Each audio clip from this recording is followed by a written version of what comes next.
Is Mo's injury bad? Not really, but it's a little bit worse than expected. So let me just read you through what Rami Abbasisa said that it's probably going to, excuse me, Rami Abbasisa said it's probably going to be about 21 to 28 days for Mohamed Salah rather than the 2 games which was being spoken about. Now, look, I get on the face of it that this looks bad for us and it's not ideal. But it's not too bad. Like, he probably would have been at the AFCON if Egypt had have gone deep into the competition till, what, mid-February? I don't think it's that bad for us. And look, we've been seeing the benefits of having a deep squad, particularly in attack, with Diogo Jota and, of course, Darwin Núñez banging in a couple of goals each.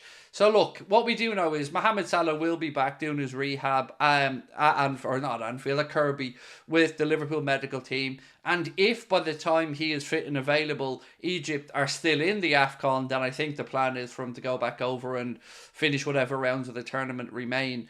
As I started the stream tonight, they were 0-0 with Cape Verde in their important match. But just to reiterate to everybody as well that as well as the top 2 teams going through in the AFCON, 4 of the best 6 third place teams also go through. So 4 out of 6 basically with regards to third place. So I think they probably will get through, but I don't expect them to go deep. I think they'll probably get knocked out in the next round. Mo is a machine. He'll be back quicker than 21 to 28 days, said James LFC 86. So, yes, James, you are potentially right. But also, I guess there's another angle that you could go with to look at this and ask, is this potentially the sign of Father Time maybe starting to catch up with Mo?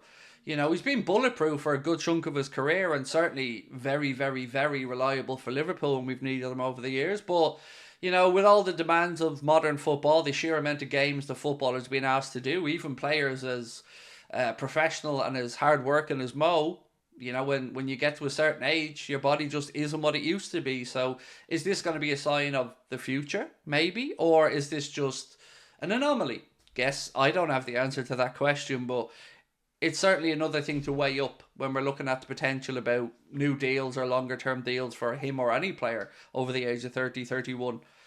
Just came in, saw the news on Salah. This is bad. It's not really.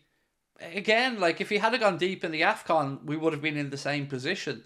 So let me say this. Would I prefer Mohamed Salah is resting and rehabbing back at Kirby with Liverpool or playing competitive football for Egypt? And if it was the same time period, much prefer him to be back at Kirby, thank you very much. But it is what it is, and we just have to roll with the punches. Yeah, I mean, I don't really, I'm not overly concerned by it. It's not great news, but it's not devastating news. It doesn't really change much, I don't think, in the big picture for us. It is great when Salah goes off to the AFCON, everyone steps up. It's amazing to see players like Núñez and Jota show their brilliance. No worries here, said Robert Cosby. I agree.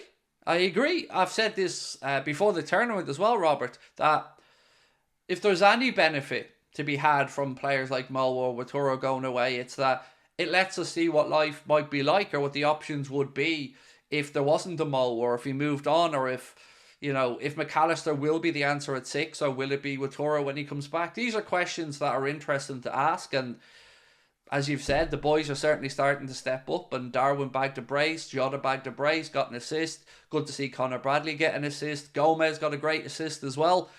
So yeah, I'm glad you're looking at it in the positive sense, because that's kind of how I'm feeling about the whole thing as well. It depends what your perspective is, I guess. If you want to look at the perspective of Mo's injury as a negative, you can find ways to see it as a negative. But if you want to just look at it in a holistic view, I guess you can find ways to be somewhat positive about it. And these days, I'm trying my hardest to stay as positive as I can.